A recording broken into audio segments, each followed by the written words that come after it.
இறுதியாக வந்து சில நடிப்பு காட்சிகள் நீங்கள் நடிச்சிட்டிங்க அப்படின்னா நம்ம ரசிகர்கள் வந்து ஆனந்தமாயிடுவாங்க. ஏதாவது 1-2 சீன் நடிக்கலாமா நம்ம? கண்டிப்பாக. ஓகே. மாதவன் சாருடைய அந்த ஐகானிக் ப்ரொபோசல் சீன் ட்ரெயினில் அதை கொஞ்சம் நம்ம நடிகர்களுக்கு ஏய் சக்தி நான் உன்னை விரும்பலை அதை நடிச்சு காமிக்கிறீங்களா?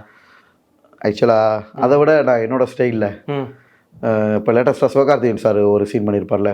இது இந்த சீன் தேடி கண்டிப்பாக இருக்க 27 வயசாகிடுச்சு. பட் இனிமேல் என்னால் அது லேட்டஸ்ட்டில் ரெமோ படம், அது கொஞ்சம் நாள் ஆயிடுச்சு. சரி ஓகே. இல்லை சொல்கிறேன், அவன் கொஞ்சம் நான் பார்த்ததெல்லாம் அந்த டைலாக் அந்த படமே ஃபுல்லாக பார்க்கலங்க. நான் அப்பப்போ டைலாக் புரியுது, எனக்கு புரியுது. சொல்லு. மக்கள் பணியில் இருக்கோம்ல கண்ணு, என்னோட வேலையை கூட ஒரு நாள் இருந்தீங்க அன்னைக்கு என்னென்ன எப்படி அப்படின்னு பாதியிலே விட்டுட்டு படத்துக்கு போயிருவீங்க போல. நீங்கள் சொல்கிறத பார்த்தா பாதி எல்லாத்தையும் பார்த்து வச்சுருக்கீங்களே.